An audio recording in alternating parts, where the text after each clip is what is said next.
ওম স্থাপকায় চ ধর্মস্য সর্বধর্মস্বরূপিণে অবতার পুরুষায় রামকৃষ্ণায় নমঃ। অষ্টম পরিচ্ছেদ শিবপুর ভক্তগণ ও আমমুক্তারি অকলমা শ্রী মধু ডাক্তার। শিবপুর হইতে ভক্তেরা আসিলেন। তাহারা অত দূর হইতে কষ্ট করিয়া আসিয়াছেন। ঠাকুর শ্রী রামকৃষ্ণ আর চুপ করিয়া থাকিতে পারিলেন না। সার সার গুটিকত কথা তাহাদিগকে বলিতেছেন। শ্রী রামকৃষ্ণ শিবপুরের ভক্তদের প্রতি, ঈশ্বরই সত্য আর সব অনিত্য। বাবু আর বাগান ঈশ্বর ও তার ঐশ্বর্য।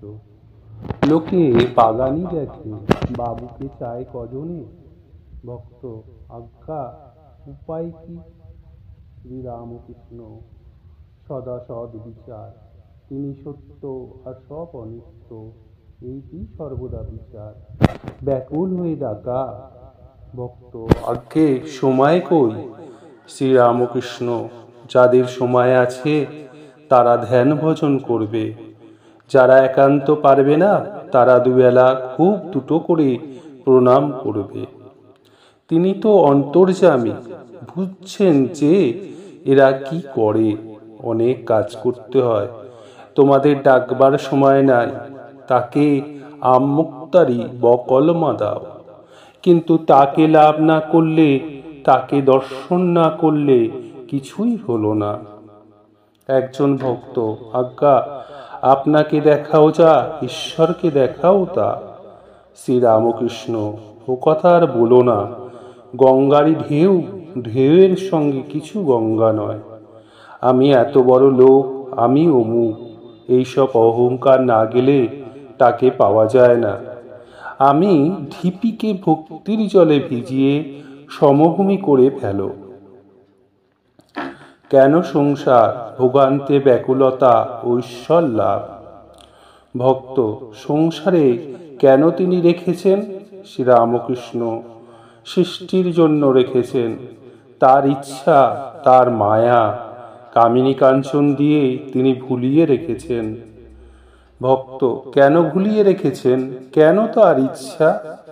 শ্রী রামকৃষ্ণ: তিনি যদি ঈশ্বরে আনন্দ একবার দেন, তাহলে আর কেউ সংসার করে না, সৃষ্টিও চলে না।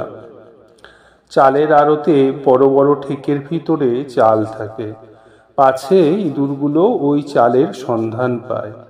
তাই দোকানদার একটা কুলোতে খই মুরগি রেখে দেয়। ওই খই মুরগি মিষ্টি লাগে, তাই ইঁদুরগুলো সমস্ত রাত করর মরর করে খায়, চালের সন্ধান আর করে না। কিন্তু দেখো, 1 সের চালে 14 গুণ খই হয়। কামিনী কাঞ্চনের আনন্দ অপেক্ষা ঈশ্বরের আনন্দ কত বেশি।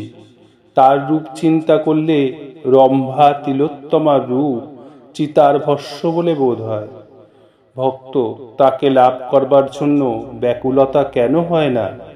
শ্রী রামকৃষ্ণ: ভোগান্ত না হলে ব্যাকুলতা হয় না। কামিনী কাঞ্চনের ভোগ যেটুকু আছে, সেটুকু তৃপ্তি না হলে জগতের মাকে মনে পড়ে না। ছেলে যখন খেলায় মত্ত হয়, তখন মাকে চায় না। খেলা সাঙ্গ হয়ে গেলে তখন বলে, মা যাব। হৃদের ছেলে পায়রা লয়ে খেলা করছিল, পায়রাকে ডাকছে, আয়, তি তি করে। পায়রা লয়ে খেলা তৃপ্তি যাই হলো, অমনি কাঁদতে আরম্ভ করলে। তখন একজন অচেনা লোক এসে বললে, আমি তোকে মার কাছে লয়ে যাচ্ছি, আয়। সে তারই কাঁধে চড়ে অনায়াসে গেল। যারা নিত্য সিদ্ধ, তাদের সংসারে ঢুকতে হয় না, তাদের ভোগের বাসনা জন্ম থেকেই মিটে গেছে। শ্রী মধু ডাক্তারের আগমন। শ্রী মধুসূদন ও নাম মাহাত্ম্য।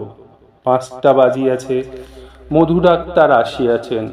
ঠাকুর হাতটিতে বার ও ব্যান্ডেজ বাঁধিতেছেন। ঠাকুর বালকের ন্যায় হাসিতেছেন আর বলিতেছেন, ঐহিক ও পারত্রিকের মধুসূদন, মধু সহাস্যে, কেবল নামের বোঝা বয়ে মরি। শ্রীরামকৃষ্ণ সহাস্যে, কেন নাম কি কম? তিনি আর তার নাম তফাৎ নয়। সত্যভামা যখন তুলাযন্ত্রে স্বর্ণ মণিমাণিক্য দিয়ে ঠাকুরকে ওজন করছিলেন তখন হলো না। যখন রুক্মিণী তুলসী আর কৃষ্ণ নাম একদিকে লিখে দিলেন তখন ঠিক ওজন হলো। এইবার ডাক্তার বার বাঁধিয়া দিবেন, মেঝেতে বিছানা করা হইল। ঠাকুর হাসিতে হাসিতে মেঝেতে আসিয়া শয়ন করিতেছেন। সুর করিয়া করিয়া বলিতেছেন, রায়ের দশম দশা, বৃন্দে বলে আর কত বা হবে। ভক্তেরা চতুর্দিকে বসিয়া আছেন। ঠাকুর আবার গাহিতেছেন, সব সখী মিলি বৈঠল সরোবর কূলে। ঠাকুরও হাসিতেছেন, ভক্তেরাও হাসিতেছেন। বার বাঁধা হইয়া গেলে ঠাকুর বলিতেছেন, আমার কলকাতার ডাক্তারদের তত বিশ্বাস হয় না। শম্ভুর বিকার হয়েছে, ডাক্তার সর্বাধিকারী বলে ও কিছু নয়, ও ঔষধের নেশা।